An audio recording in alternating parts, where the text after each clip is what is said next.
This is me, Elysabeth Alfano, with director J. Chandrasekhar. Did I get that right? Close. Chandrasekhar. Darn it! Darn it! Pretty Okay, damn good, though. Chandrasekhar. I can spell it because I've been spelling it for a while now. Folks, we're having lunch in my new house. So it's a mess. There's no artwork. Nothing really goes. But we're here in Venice. So thanks for joining us. Thanks. I like the new place. Well, I didn't see the old place, but I like the new place. Well, it's a work in progress, as is my entire life, and I think yours is too. It is a work in progress. No kidding. So, okay, I did some cooking today because I knew that Jay was coming, and I have made something vegan because you guys know that's how I roll, and so I'm making Jay roll vegan today, which you don't mind. Not at all. I've been eating a lot more. I mean, I'm from Chicago, and my stance was if something with a beating heart wasn't killed, I hadn't eaten yet. That's how I felt. Yuck. That's how I felt. And now I've been trying to eat, and I've been succeeding, eating vegetarian in the breakfast and lunch. I still call something a dinner, but and I'm feeling good about it. So this whole thing about vegan, I'm like, oh, that's like another layer of vegetarian that I don't know about. What is it? So, no milk or something? Okay, right, yes. And so I was vegetarian for a very long time, and vegan is exactly as you say, no dairy, no milk. And I thought, I'll never be able to do it. It was so easy for me because almond milk tastes so much better. I already drink almond milk. Well, there you go. So if you think about it, you probably don't have that much dairy. So if I have, oh, I see. But I have yogurt. You have yogurt, and I know this is going to sound very freaky to people. I've replaced yogurt with tofu in the morning, put honey on it, oats, cereal, the whole bit. Tofu, though, is soy, right? It is. Gives men boobs. No. Don't want them. Oh, I'm just gonna. Don't want them. I'm gonna send links about how that is so not true. Oh, really? Yes, that's so not Because true. I don't want boobs. You don't? No. That is so not true, people. That is so not true. I'm gonna send links after this interview. So not true. Does soy make my chest tighter? No, I think you got to work out for that one. I'm really sorry about that. Because then I'd be all over it. So here's what I made. Just a little preview here, people. Can you see it? It looks like slop, but it is not. So good. It's eggplant sauteed in onions with some chili pepper and tomatoes and chickpeas over rice. And that's what we're doing. That's what we're doing. And it has, okay, now I'm going to embarrass myself here. It's not Indian by any means, but it has some sort of Indian hints. Can we give it that? It's spicy. It's spicy. Okay. Okay, so we're But it's got a Far Eastern spice to it and not a Mexican spice to it. Good for me. I'm eating. I tried to keep it, I tried to make it relevant because my first question for you today is, and I think this is such a great one. First of all, I'll say, if you don't have the book, people, get the book. Like, get with the program and get the book.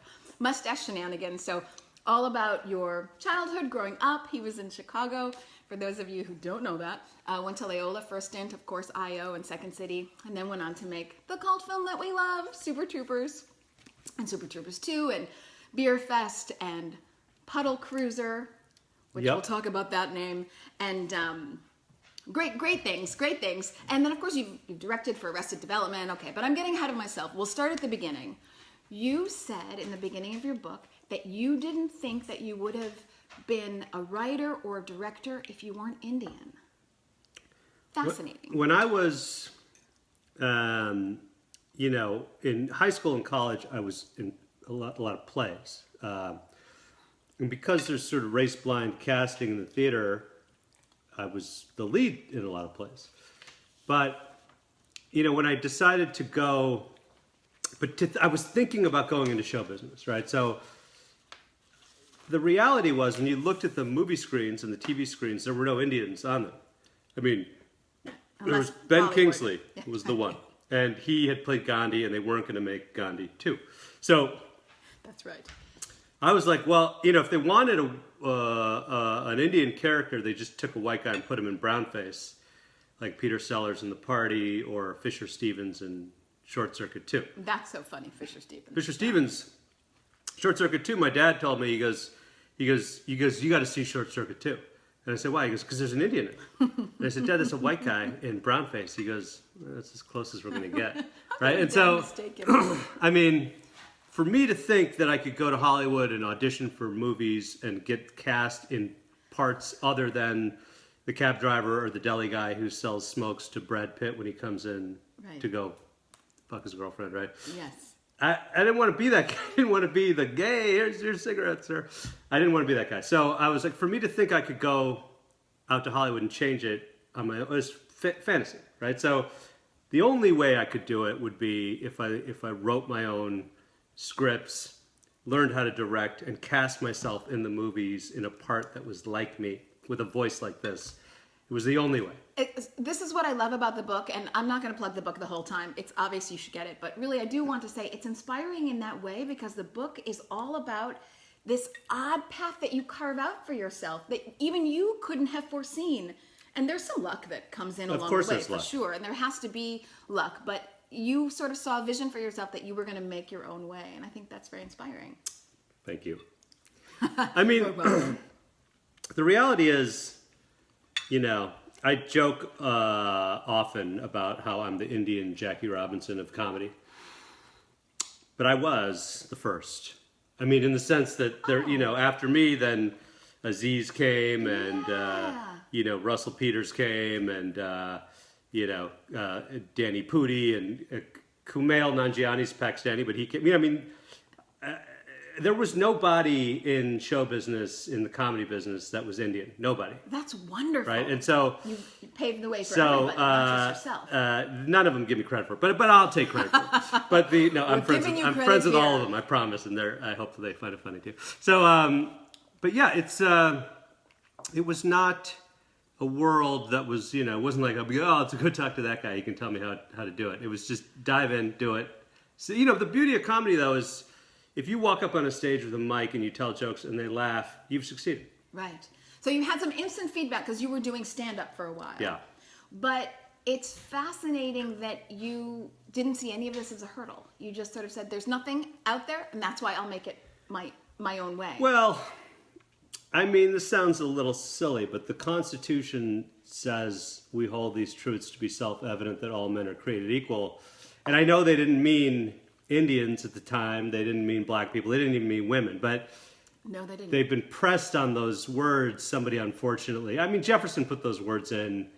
He knew in the future that it would be a wider definition. I read the Jefferson biography, and he was fighting with his fellow Southerners about whether to outlaw slavery way back then. Mm-hmm. And they were like, I can't outlaw slavery, you crazy? And he goes, I'm going to just insert these words as a little time bomb. It's interesting because he had slaves. He did have slaves. He had a lot of slaves. And but lovers. And, yes, but he knew, I think in his gut, that it probably shouldn't have slaves. And that it wouldn't last. They were having conversations about it, and everyone's like, you're crazy. He's like, yeah, you're right. I'm just going to put these words in the Constitution anyway. And those words, as a kid, I was like, yeah, it's in America, that's what that says. So I just flat out believed it. And, you know, my parents were like, yeah, if you just work hard, you'll do well. You'll do it. So I actually was probably deluded into believing it, but it turned out to be true. This is one of my favorite life lessons that you'll see again in the book, and just if you follow his life. So I always say that entrepreneurs, and I'll of course include all the creative directors and writers and actors in this, if you had any idea what you were getting into, you'd never do it because it's so flippin' hard. So if you had any idea the obstacle, and I'm not even talking obstacles of race, but the obstacles of money and doors shutting and just learning, the learning curve. I recently did this short sort of 5.5 minute film just for YouTube, the things about my own life. So you'd think, well, it can't be that hard. It's my own life. I'm doing it. So, I mean, how easy can it be?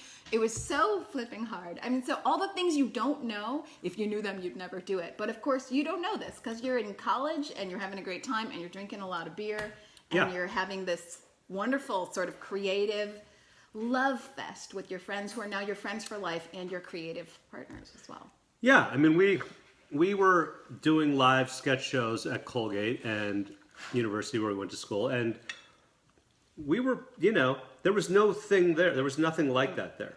And so I started this group, and we wrote a sketch show, and we're like, first of all, what if nobody comes? Second of all, what if we suck?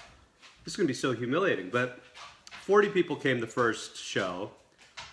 But there were laughs, right? There were 260 empty seats, but they were laughing. You're like, okay, this is not going to be embarrassing. It would be embarrassing if nobody else shows. The next day there were 300 people there, so we had to add seats. The next day there were 350. We had to add more seats. So it became a hit at Colgate, and we thought, wow. I mean, it was a raging wave of laughter. We were like, okay, wow, if we can turn this into something in New York, maybe we can make a run at it. Well, so this is fascinating to me. Once again, you're sort of breaking records because there's nothing at Colgate. I mean, you had come from Chicago where you went to I.O. and Second City, and you spent some time at Loyola University. So, okay, huge improv tradition and sketch comedy, obviously, because Second City everyone thinks is improv, but it's not, folks. It's sketch comedy. Okay, so huge background there, but not in Colgate, not in where you were. So you were, again, starting something that had no foundation. And what I love about this, and I'd love to hear your thoughts, I'm kind of jumping around, but now you direct for things like Psych and Arrested Development and big budget films, Dukes of Hazzard. Oh gosh, the pressure, and you've got to follow particularly if you're on a TV series, you got to follow the structure of what it is. But in that time, I mean, of course you had no money, but you had all this creative freedom. Yeah, I mean, it depends on what you're working on, right? If you're on a television show, they've made episodes before you got there. They've figured out what works. They figured out what the audience likes, and it's, and they've written it, right? So your job is to execute what they've written in the best way possible, better than they've ever imagined. You try to make the best episode of Arrested Development anyone could ever imagine. That's what every good director is trying to do. Do you know the director Steve Pink? Yeah, I know Steve. So he's been on this show, and he said, and I'm kind of paraphrasing here a little bit, but the main gist is just don't F it up. Like, you are there to really not, because it's set. I mean, you want to add value for sure, and you want to make it, as you said, the very best. But you also want to just, don't mess it up. Well, they have a certain set of shots that they don't do handheld, or they don't use dollies, or whatever it is. There's all these structures So you've got to just go, okay, I'll shoot the scene without handheld, even though on my movie I would use handheld. And they're like, yeah, our audience doesn't like handheld. Yeah, okay, I'm sure they would, but we're not going to do it because we don't do it on this show. And that's okay.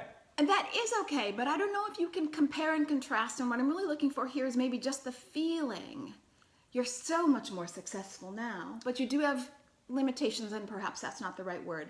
There you had no limitations, and no one knew who you were. There's nothing to lose. There's no real falling on your face. Because, they don't show up.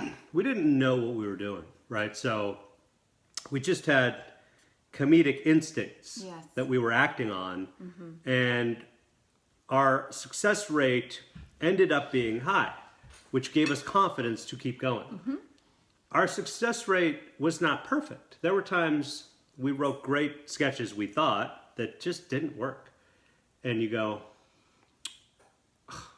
wow, surprising. I thought it was really funny. And then you realize, well, this was 13 minutes long, and the premise was hard to wrap your mind around. But we didn't even think about premise then, right? And you think about it now, the way to write a stand-up joke is you walk up on stage and say, you say a premise, right? Like, I have a premise. I have a thing that I say a stand-up on the stand-up stage, and I'll say, there are a lot of beards here in North Carolina, a lot of guys growing beards. There's after 9/11, Indians stopped being able to grow beards, right? So the premise is, I'll take it further. The Indians are suffering through a real rough case of mistaken identity. Right? So there's the premise. Indians are in a case of mistaken identity, we can't grow beards. And then I tell stories about mistaken identity or about terrorism or about Trump or whatever. It's all under that umbrella, and then you pay it off at the end with a nice big joke. Mm-hmm. We didn't know about that. Mm-hmm. We were just like, let's write a thing about, flies that get caught in a fly strip. And you're like, okay, so there's, but now that we know its premise, its stories, its payoff, to some degree we're limited because we know the trick. Right. Then we were like, let's do this. So I think it's important to note here, and again in the book, you did not go to film school. So I didn't get in. His entire career is trial and error, bugs on bug strips. It's funny or it's not. And I will say, I find that the strongest learning experiences in life are from the failures. You don't get quite as much from the successes, although they sure do feel good. But you don't get quite as much. You really learn from the smack on your face. Yeah, because you go through a period of you messed up, and you feel so the bad. pain of it. Yes, right. And I'm sorry, my dog you is. try to think of what went wrong. What was it specifically, so that I don't have to do it next time? Or I don't what wanna feel shot that did I again. miss? Right? Why did I didn't shoot any close-ups? We can't cut the wide shot now. We can't cut into it. Right. The pain that burns into your brain is what makes you learn. That's what gives you lessons. So next time you get that shot, or next time you don't make a 13-minute sketch, you make it 4 minutes, and next time you make the actors speak faster because it just feels better. And the pain comes on so many levels. So it comes on a personal level, but it also comes on a creative level. I mean, you really want to see that thing that is outside yourself take form and take life and grow and maybe affect others or have some impact somewhere. And that had a shortened life. And that's hard as well when you've given it so much of your time. The reality is, though, a lot of it is you're trying to avoid. I mean, obviously you want it to work. You also want it. You want to make sure it doesn't not work. Right. Meaning you don't want to be humiliated by people who watch it and say, "Boy, that sucked," right? But that shouldn't be a concern. I was talking to my mother-in-law, and she's like, I was telling her about I did a stand-up bit and it didn't work, and she goes, the way you should look at life is that nobody cares about you.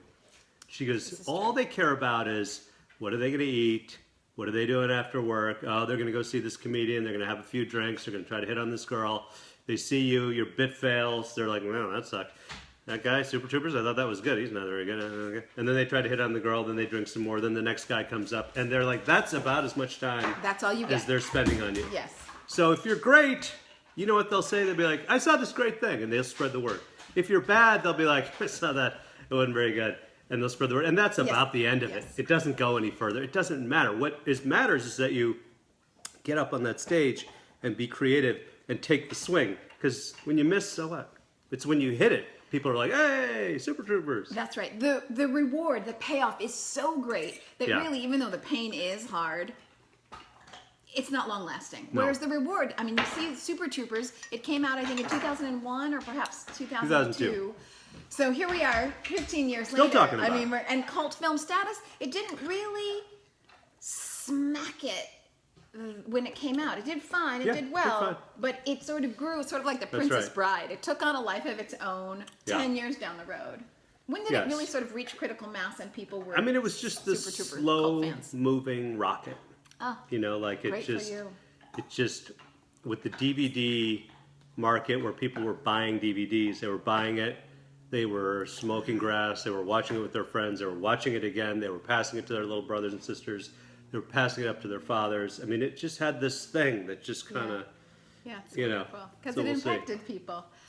So let's talk a little bit about Super Troopers, how it came to be. I mean, I originally wanted to ask, so I've got all my notes here. I originally wanted to ask you how much Chicago and that improv sketch scene had influenced your life, because you only spent, I think, 6 or 7 months, even though you're from Chicago, from Hinsdale, which isn't exactly Chicago. We're going to cut you some slack. You're from the Chicagoland area, but then you went to Colgate for school, and so you didn't really have any time downtown with improv classes until you decided to take a semester abroad, coming back to Chicago, specifically with comedy in mind.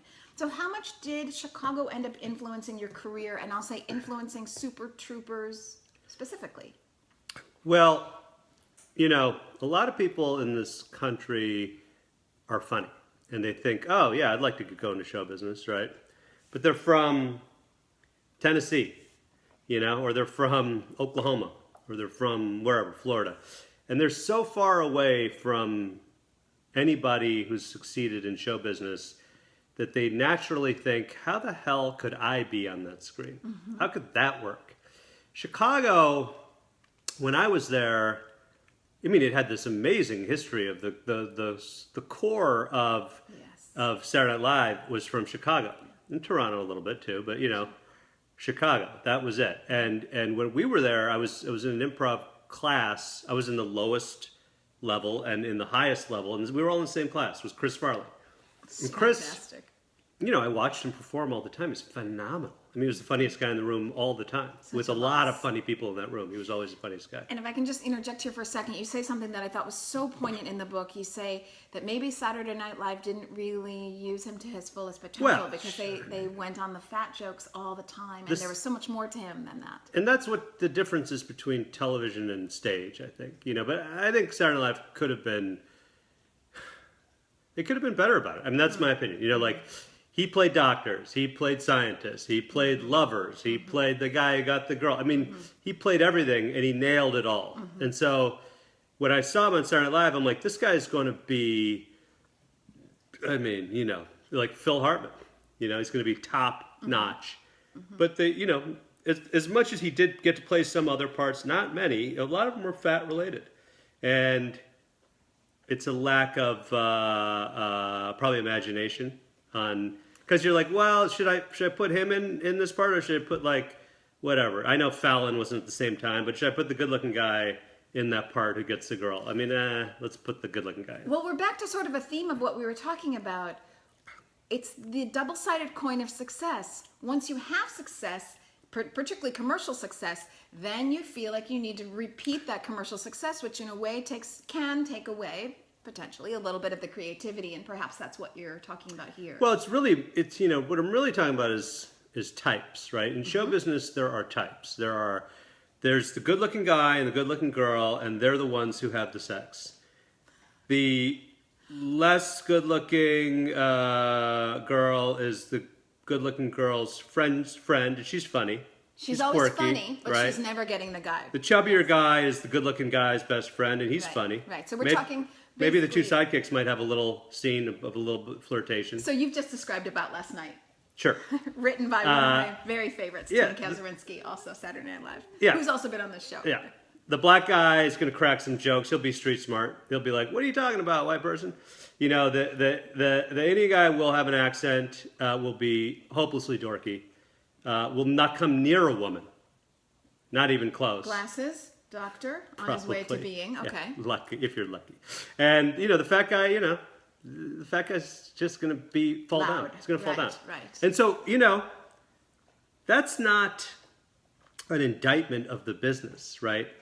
That is when you write a script, you think, well, I want this script to succeed, so I should put somebody like Brad Pitt in the leading role because women want to have sex with him and guys want to hang out with him. Mm-hmm. So that makes sense. And we should get a good-looking girl because, Brad Pitt, and that makes sense. Mm-hmm. That we got to can't everybody be a model in this thing. We've got to put some less good-looking people in who are funny, need to be funny. Okay, so that it all makes sense. We need a nerd. Well, they're all white people in this thing. Why don't we get an Indian guy? Mm-hmm. An Indian guy be a good nerd. It's not, hey, we don't understand that there are non-nerd Indians. That's not what they're saying. They're saying, yeah, we really need a nerd. Could you just put the glasses on? Mm-hmm. That's okay. Mm-hmm. That's how writing works, right? But by me writing my own stuff, by Aziz writing his own stuff, what we have to say is, hey guys, there's another painting of what Indians are in this country. And Spike Lee, hey guys, there's another way to look at black people in this country, right? And so it's not on white writers to deliver us the great parts. It's not on them. It's on us to come forward and say, here's how we're going to do it. And the person who has to take the risk is the executive and say, there are only 2 million Indians in the country. I mean, should we really put an Indian in the movie as the lead? That's crazy. Will white people go? Like that's the risk. And that's where the trouble is, because they're like, it's why like when you look at like, it's why to some degree Hollywood studios are a little conservative, because what they don't want to give up on is the racist vote, the racist audience, right? What do you mean? Say that again. Well, what I mean is that like they want all of the country to go. So they want to fuel. It's not that they want to fuel racism. It's that they don't want to do anything that's going to offend.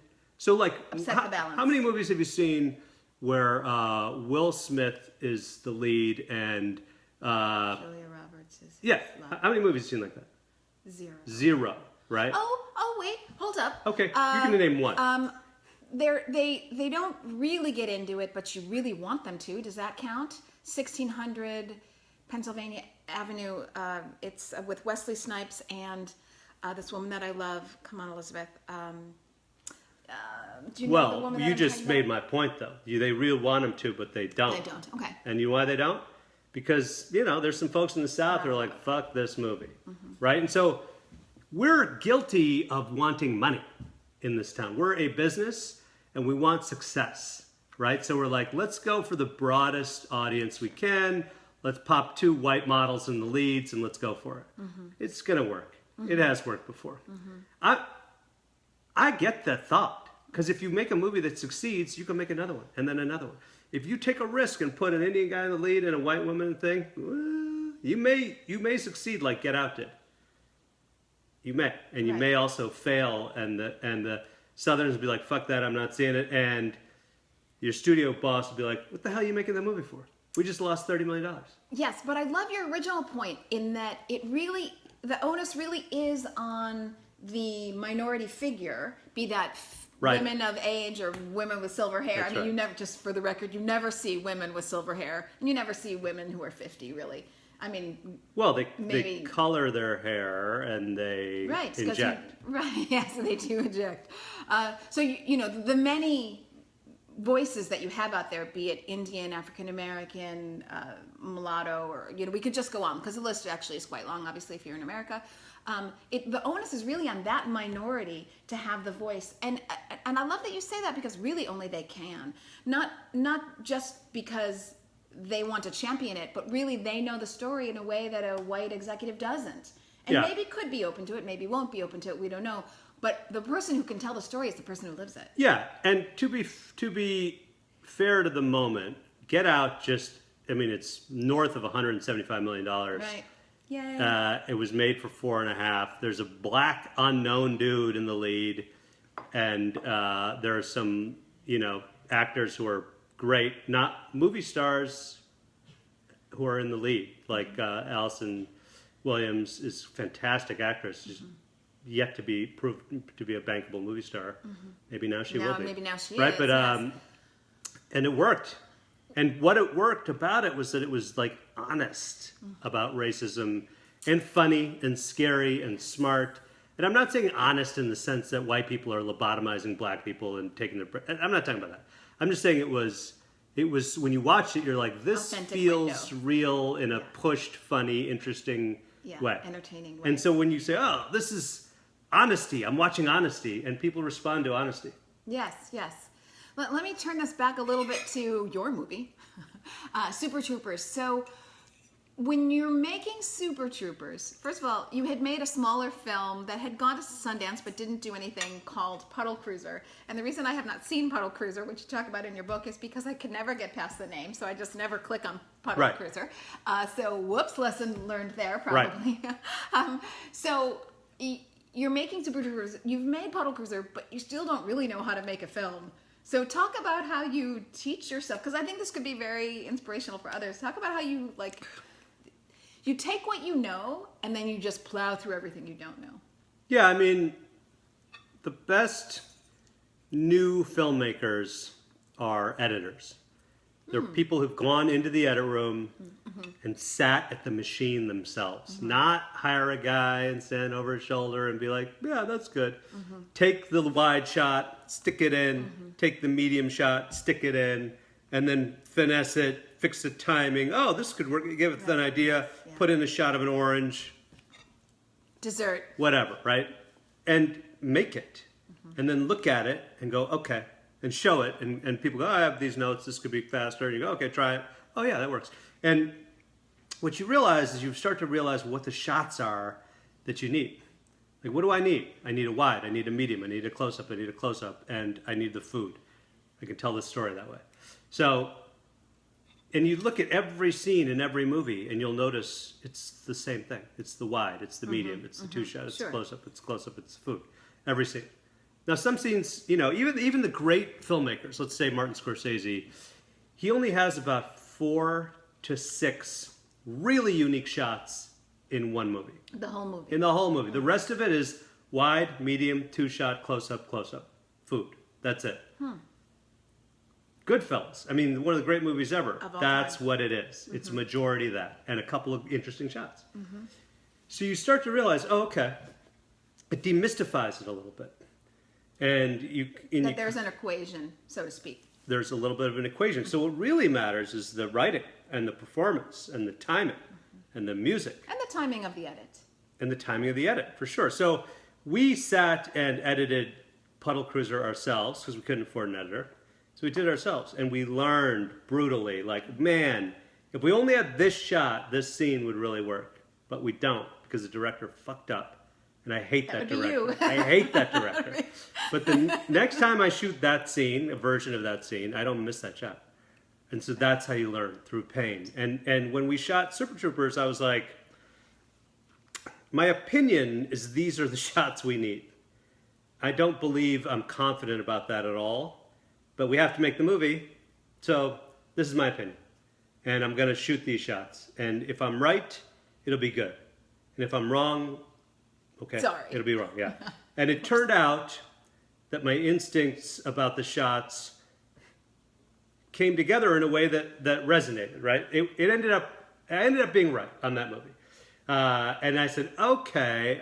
And then you learn 10,000 lessons. You're like, okay, next time I have a two shot, I'm going to have them speak almost over each other because it's a little more interesting and the audience gets it anyway.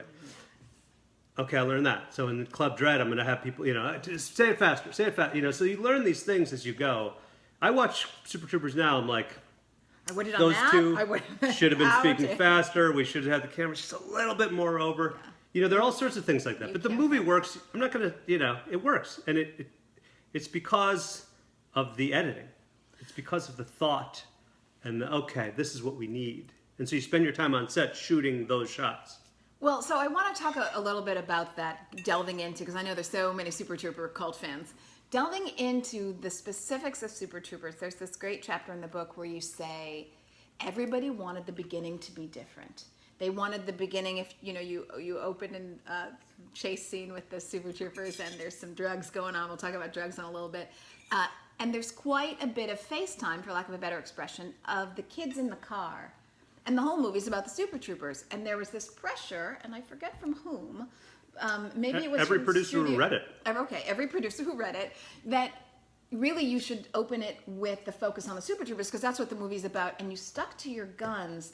And, can you talk to me a little bit about that, about how to see when to really follow your gut and when to take all the experience from everybody else? Yeah, I mean, it was our vision, if we had it, if we can call it that, was we wanted the audience to feel like they were smoking a joint and they got pulled over. There's an energy you exhibit when you're in a car, when you're just pulled over and the cop's walking up and you're afraid and you're, around that time, there was a lot of gangster rap going on and there were a lot of suburban white kids talking tough about pretending to be caps and police asses and all that bullshit. We weren't like that, but we wanted to make fun of those kids. And we wanted to because when they got pulled over, they reverted to their suburban, what they know. Yeah, which is fear. And so we just felt strongly that that's the gag. That's what the scene is supposed to be about. And we would shift the focus of the movie to us once Mac, who's one of our cops, blows by in that white Miata. We would shift focus. Yeah. Am I saying that right? Steve Lemmy, yeah. Lemmy. Okay. We'd shift focus to the cops. But but that's a roughly 5 minutes into the movie. So because we pull these guys over, and it's on them, and then the cops pull them over, and you're then we pull away, and you stay with them, and you're the producer's you can't do that. You're the stars of the movie. You got to be on you. And we're no, but that's the movie though. This is the opening scene. Is supposed to be how how the audience should feel. And everyone's you can't do that. You just can't do that. We're and you stuck with it. Gonna do though. I think this is fascinating to me because that scene basically comes from a lot of your younger experiences. I'll say you guys were on a camping trip going towards Canada, and I think you got pulled over, and then this because you're all comedians really at heart. You guys riffed on all the stories that you had about people getting pulled over, and as someone who has never had a speeding ticket ever, but I did get pulled over once, and it's frightening. It's horrifying. It is frightening, which is why the opening scene is just so gosh darn funny. And I think this free flow of ideas, there's this great quote from Steve Jobs, I'm paraphrasing here, but he says, it's not that he's more creative or that creative people are generally more creative. It's that they've had so many life experiences that they have more dots to connect. And so in Super Troopers, you're connecting a lot of the dots of your previous experiences in life. You have to remember the funny things and the interesting things that have happened to you. And some people don't have long memories for that. Do you write things down? I write things down. I wrote 4 things down in traffic on here. When I was parked on the 405, I wrote a couple jokes down. Oh, because they don't stay in your brain. Like I wrote a thing last night and I'm like, oh, I'll remember that. And I can't remember it. And I'm sitting all drive. I'm like, what the hell was that goddamn joke? Because it was a good one. And it's gone because I was lazy, which I'm not usually lazy. I'm like, I'll pull over and I'll go.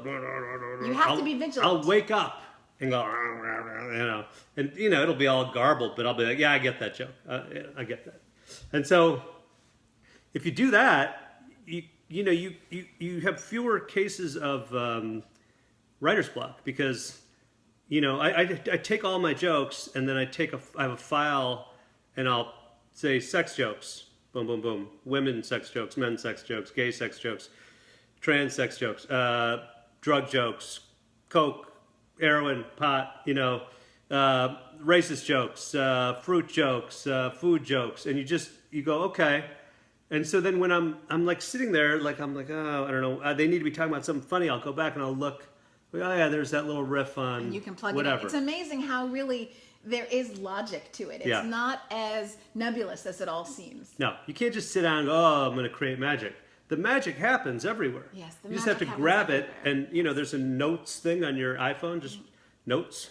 I have one for stand-up, one for a novel, one for Shotgun, for Super Troopers 3, and you're just putting jokes in the files.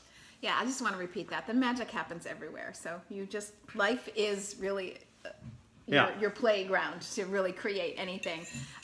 Since you mention coke, drugs, beer, we'll take a quick little time to say, in your book, you're pretty, I don't want to say old school, and you're certainly not preaching, but give us your version about drugs and creativity and how they go together and how they don't. It's funny that you say you feel like I was a little preachy, right? You weren't preachy, but you were... I read someone's comment about the book. They love the book, but they said, I was a little annoyed by him lecturing us on drugs. And I was like, it's funny because my fear when I released this book was everyone's going to think I'm deeply promoting drugs. Yeah. Okay. Which I kind of was, I thought, but apparently I was lecturing. I have a lot to say about it. Yeah, say it. I think that look, these are like when there's like a type of dog in Thailand that when it wants to get high, it licks the back of a frog, and the frog has a little bit of poison on its back, but it licks it and it gets high, right? There are all sorts of animals that get high, including humans. Humans are naturally attracted to bending states of mind. I actually feel that sugar does that, personally. Like coffee, sugar. There there are drugs all over the place. Yes. It's not just illegal drugs. There are drugs all over the place making people act freaky. Yeah. And I don't look, there's addiction, and some people certainly have, I don't know, maybe it's a combination of genes. I assume that's probably what it is, but they can't do it. Or they can't do... I have a friend who's an alcoholic, but he can smoke pot. Yeah. And that's not the story we're told, right? The story we're told is if you drink, it'll lead to pot. If you do pot, it'll lead to you injecting heroin, and then you'll be a hooker, and then blah, blah, blah. We were lied to about drugs consistently, endlessly, as children, told, don't do it, you'll die. If you smoke pot, you'll jump off a building and think you can fly and you'll die. This is your brain on drugs. You were of the same era. There's an egg and you smash the egg. Nancy And that's not true. Okay, right. It's just not true. That's not your brain on drugs. It's not at all true. And so when you're faced with the fact that the propaganda coming out of the, local state, parental, everybody, teachers, is a lie. It's not only not true, it's a lie. You go, well, what can I believe? What should I believe? If they told me that if I smoked pot, I would become addicted to it. That didn't happen. They told me I think I could fly. I clearly can't fly. Well, let me try Coke. Let me try that. They told me I'll get totally addicted. Well, that didn't happen. Right. Now, some people did get addicted to Coke, but not everybody. Chris Farley was. Was addicted to Coke. For sure. He was addicted to a lot of things. To everything. Yes, right? Because he didn't had have that genetic makeup. The ability. And we would go late. We would go till 4, 5 in the morning, and I'm like, I gotta go. And he's like, come on, let's hang out for another 12 hours. Oh, wow. And you're like, I gotta go. But he doesn't have that. He has to go and it killed him. So I felt what you were saying in the book was actually, if I may say, a reflection of your age. So it wasn't that you were preaching to people, it's that you just had a little bit more knowledge on the subject, having maybe partaken for years and years, and you just wanted to share what you know is to be true, at least in your world and your experience, and that is not all drugs are addictive. Or let me say, not all people get addicted to drugs, but know yourself before you dabble, because it could be bad for you or not, but you got to know yourself. Yeah, I mean, I've known some people who died from drugs, right? I mean, a friend of mine died from, I'm pretty sure, a Xanax addiction. Xanax? I don't know. He had a heart attack. That one. He had a heart attack. But I mean, there's Farley, there's Mitch Hedberg I knew, Harris Whittles, these are all comics. Mm-hmm. You can die, right? So you got to know who you are. And that sounds like a crazy way to say it. Like, there's a lot of pot smoking that goes on in the comedy business. And I think, frankly, it fuels a lot of great jokes. Well, so that's what I was going to get to. A lot of great jokes. Can you be funny without pot? Of course you can, right? But there are ways to there are moments in a script writing process where you're generating ideas. And smoking a joint during that time, talking with your friends, writing down ideas, you have to write it down, is a good way to go. Once you have to organize those ideas into a structural script, you can't be high. Mm-hmm. It doesn't work. Right. You need to be sober-minded and organized and put it in an outline, and then you have to write it. And you kind of, you can just smoke a little, but you can't smoke too much because you really need to keep it in the structure and keep working it. You can't get my job by walking around high all the time. Creativity does demand discipline. Yeah. It really does. does. You need sobriety at times. I mean, much of it. Right. So, I think it's worth, I hate to say using in the right way, but that's sort of what I mean. We smoke a couple joints, crack some jokes, write them down, and then they're in the movie. In the way people use coffee. Yeah. Right? You use coffee to stay up, and I'm not saying people should or shouldn't here either. I'm not giving my opinion on that at all. I'm not. You should. I'm not. You shouldn't.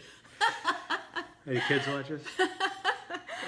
Okay, so but the other drugs, if you have if you're addicted to cocaine, probably right away, because you behave in a way that it's you want it. Yeah.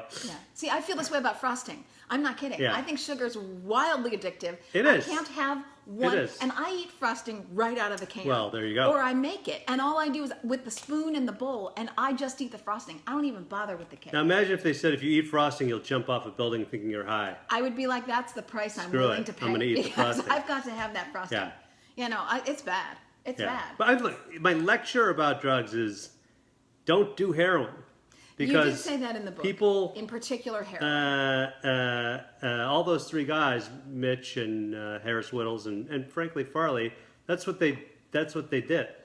Heroin. Yeah, and how many musicians have to die of heroin? How many people we get it. in Vermont and New Hampshire have to die from heroin before you get it? Mm-hmm. There's so many other things to do. So basically, Jay is saying, do everything but heroin. Yeah, and if you're going to be an addict of coke, recognize it and don't do that either. Smoke a little grass and have a beer. Right. Okay, so I'm gonna read something. I'm gonna switch from drugs and I'm gonna go to failure, and I guess failure and luck. So before I read a quote from the book, which I want to do,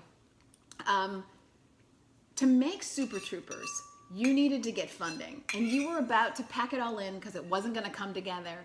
And then tell me the story. Money, I'm going to say from the perspective I was as the reader of the book, money landed in your lap. I mean, that does not happen often. It landed in our laps, but after a lot of hustling. Yeah, and that's the quote that I'm going to read. I mean, okay, go ahead. You want me to No, please tell me the story and then...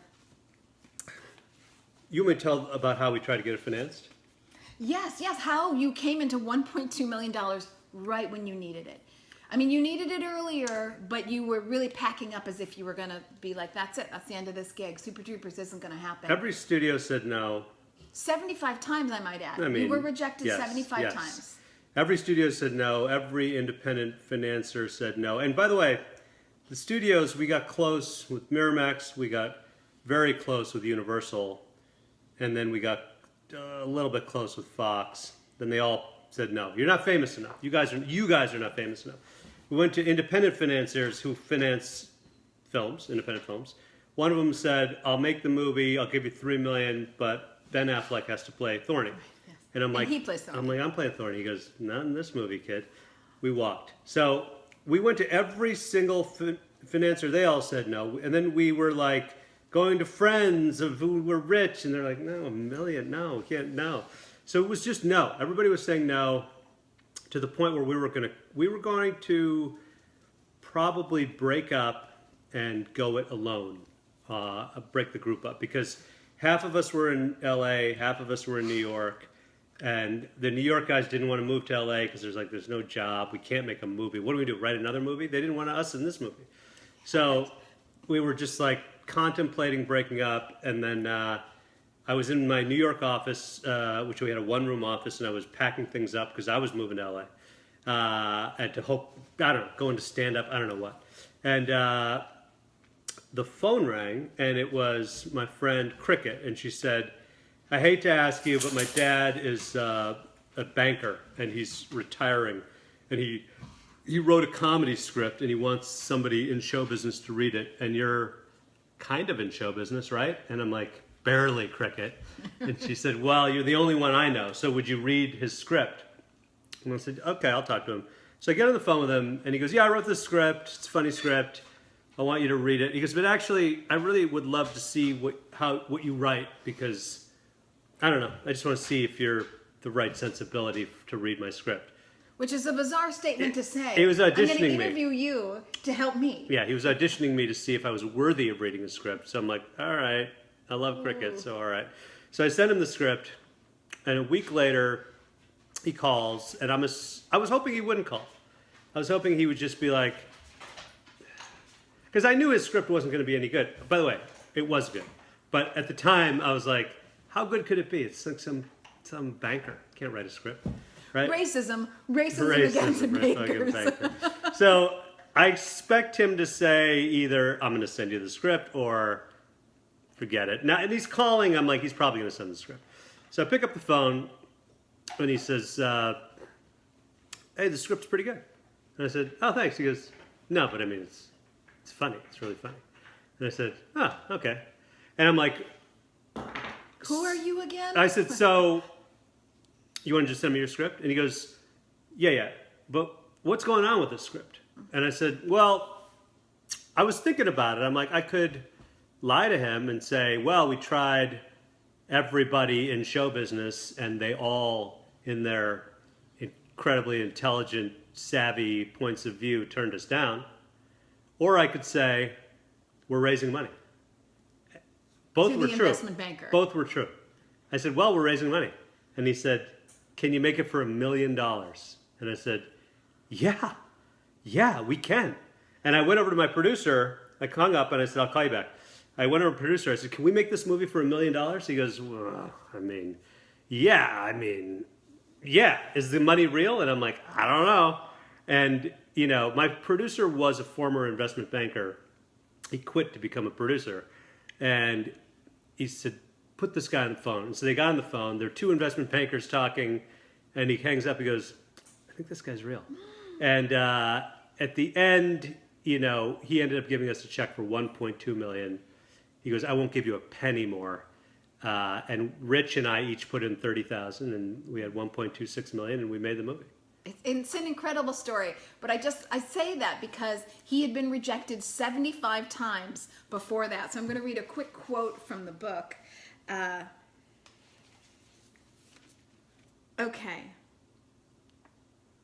Every week, someone asks me to talk to their son or daughter about their decision to pursue a career in show business. Basically what this guy did. He wanted to talk to you about if he could get in the biz. They want advice. How did you do it? How did you get to make films with your college friends? Pretty good gig.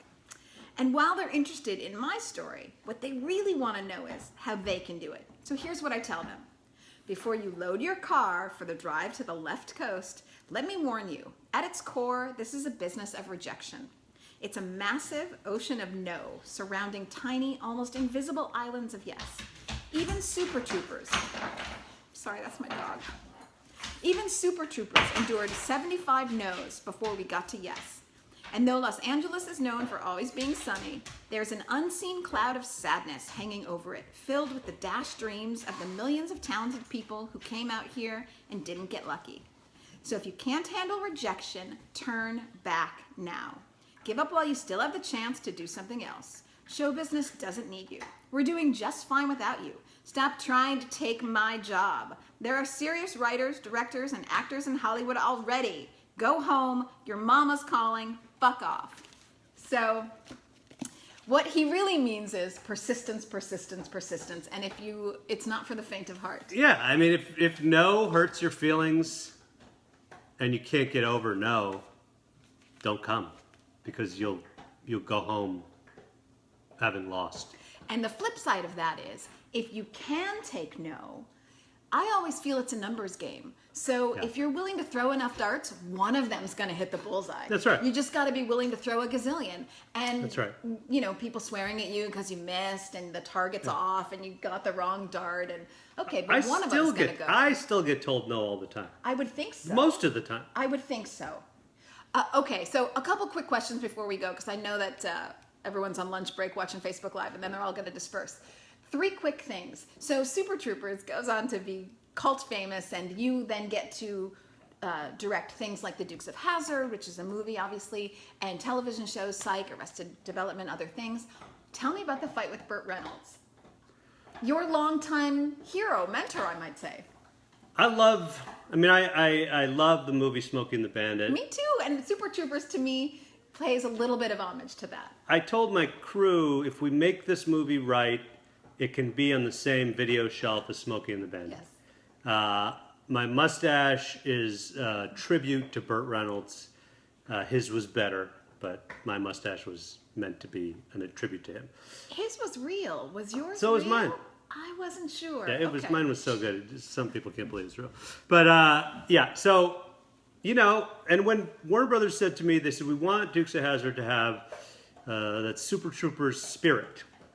And I said, yeah, I'll make that movie. I think I can give you that spirit. But in order for this movie to succeed, in my mind, we need to have Willie Nelson and Burt Reynolds. We need a bridge back to the 70s, because that's the authenticity I think we need. And the executive looked at me and goes, to play the Duke Boys? And I'm like, no, but I'd see that movie, right? So I'd see that movie stoned. yeah. So when Burt Reynolds arrived on set, I mean, everybody knows Burt Reynolds because he's this anti-authority figure in his movies, and he's like always, you know, fighting the man or whatever. And he's sexy. I mean, of the day, in the time. He's the best. Right. But he is truly that. He's not acting. He's really anti-authority. And on a movie set, the director is the authority. And so, you know, he came down here to Baton Rouge, where we were shooting, you know, ready to tangle with another director. And you know, our fights centered on whether he knew his lines or not. You know, for me, you can treat me however you want, however you need to treat me to get your performance great is what I want. If you got to yell at me to do that, great, no problem. But you got to know your lines, and you got to show up close to on time. And I don't even care about being on time. I just care about knowing the lines. And so, because we write jokes, very specific jokes. They've got meter and rhythm and, there's a specificity to them. They may seem like we're just making it up. Sure. It's exact. Everything's exact. Sure, you got to hit your mark. Yeah. And sometimes there's plot lines that go into these lines. So Burt showed up on the first day, 5-page scene, didn't know a word. And I was like, okay. I have a trick for that. I shoot the other actor first. So I shot Johnny Knoxville and Charlie Scott first. And they knew all their lines. They were great. Burt could learn his lines off camera with his back to them, right? Then we shot 12 takes of these guys, and I figured, he'll learn his lines. We flipped the camera around on Burt. He still doesn't know his lines. It just hasn't. It's 5 pages. It hasn't sunk in yet. Sure. So we're shooting 15, 16, 17 takes. Finally, I'm like, which is a lot, I had them make cue cards. And so we held cue cards behind the camera. And Burt used the cue cards, but he was pissed. He didn't come out and say it then, but he was pissed off that I had made him cue cards. And I didn't know what else to do because he didn't want to do more takes. His back was hurting. He's done a lot of his own stunts, so his back hurt. So he didn't want to do more takes. He didn't want to use the cue cards, but we had to use the cue cards. And by the way, he's great in the scene. Like, at the end of the day, America sees the Burt Reynolds they know and love, and we're all happy. That's fine. We got to use cue cards? Great, we'll do that. Yeah, right. I don't care. The next day, we shot a scene, and he knew every line. And he was the Burt Reynolds we all know and love. But the next day, he didn't know his lines again. Interesting. And it would go back and forth. Every other scene, he would know his lines, and then he wouldn't. And I'm like, you want me to come over and run lines with you the night before? I'm happy to do that. That'd be a fun story for me. He's like, no, I got it. I know how to act. I learned from a young man named Jimmy Stewart. And I'm like, okay. And so we were going back and forth on this, and we were sort of like sparring. He just, every time he didn't know his lines, I shot 15, 16 takes until I got it great. And he was like, my back hurts. I'm like, yeah, just learn the lines. Then we do 10 takes or 8 takes. And he's like, what are we shooting? Goddamn Gone with the Wind. And he started calling me Orson for Orson Welles. Orson Welles, yeah. Then one day we're shooting like I'm going up into a helicopter to shoot some overhead racing scenes. Cars are racing in a speed raceway, right? And they're passing by a dais where Burt Reynolds is standing with Joe Don Baker and about 50 people. There are another 3,000 people, right? We're just going up to get big wide shots. And right before I go up in the helicopter, the assistant director calls me and says, hey, Burt's back is hurting. Can he go? Can we put a stand-in in the white suit? Right. I'm like, of course he can go. We're in a helicopter. You can't see anything. And just make sure there's a stand-in in the white suit. So I go flying, and I fly around, and I shoot for 3 hours up there. I see the stand-in waving and all this stuff. Cars blowing by, all the exhaust, all this stuff, right? It was hot. Must have been a bummer on the ground. I land, and whatever. So the next day, I'm out waiting for Burt, shooting a scene with Jessica Simpson. And Jessica's sitting there, I'm sitting there, Burt's late. We're like, okay, whatever. Jessica's like, where's Burt? I'm like, I don't know, where's Burt? And the second assistant director walks up to the assistant director, his boss, and says, Burt won't come out of the trailer. He wants to see Jay, wants to see the producer, he wants to see you, the assistant director, and he wants to see me in his trailer now, or else he's not coming out.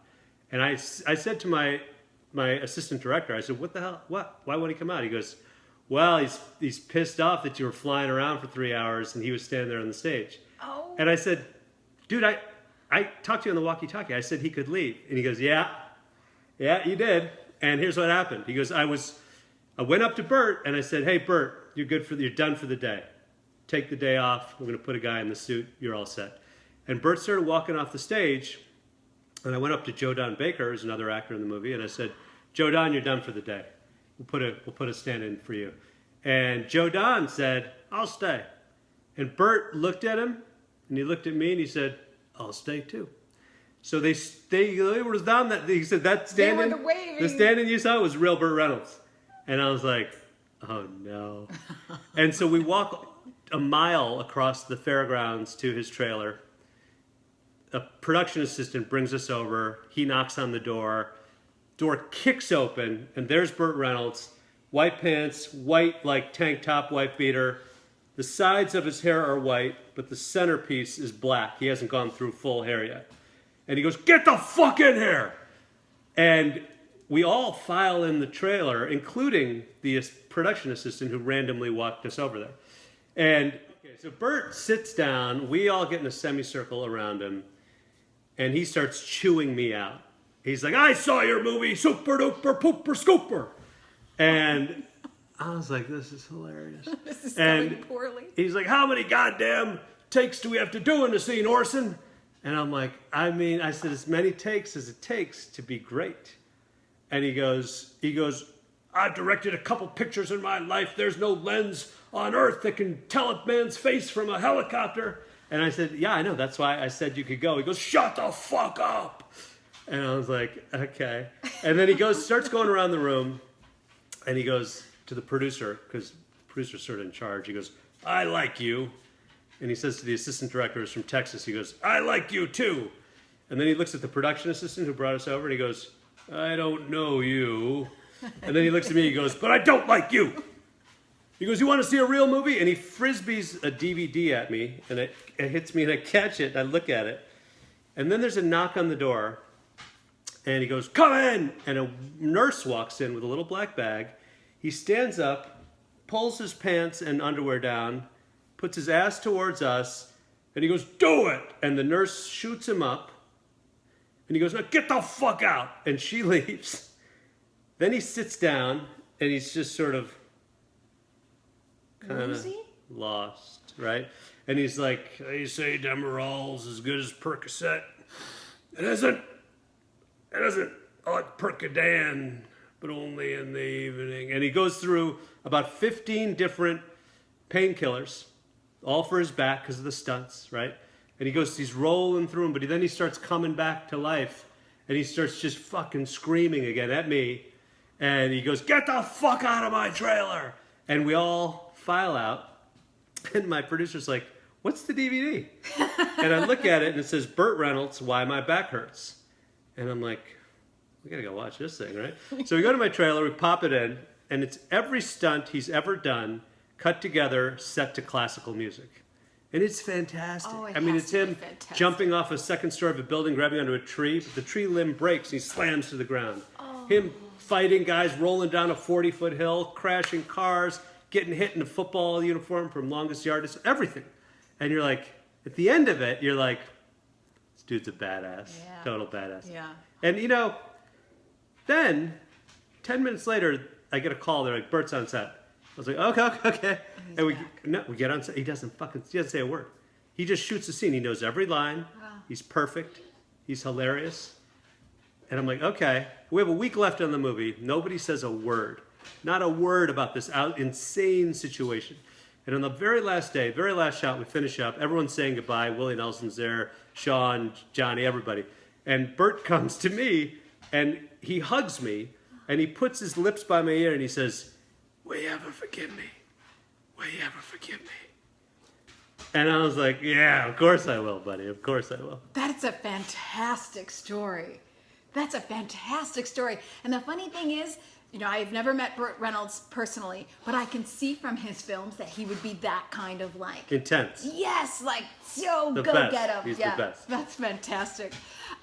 Very quickly, as we head out of the lunch hour, 2 quick questions. When you are on set, what is your very favorite snack? I like mixed nuts. Ooh. Warmed up mixed nuts. Ooh, like you're in first class. That's right. Okay, so you take warmed up mixed nuts with you, and since this is something called the celebrity dinner party, who would be the person that you'd like to have dinner with? Samuel L. Jackson. Ooh, why Samuel L. Jackson? I love his voice. I love how funny he is. I love how racy his humor seems to be. Okay, that's it for us today, folks. I'll just say, because I say it every time, I still want Martin Scorsese on this show. So, Marty, if you could come to this show, that would be great. And we can talk all about not only Goodfellas, which everybody else wants to talk about, we'll talk about Kundun, because that's really what I want to talk about. My very favorite movie of all time. Nice. Next to Super Troopers, of course. But Kundun is a great movie. That's okay, everybody, thank you for joining us. And this podcast will be out soon. Feel free to share it on Facebook and whatever. And if you have questions for Jay, and I know a lot of you do, we'll be answering those right after we get off with you guys. So thanks, everybody. Thanks.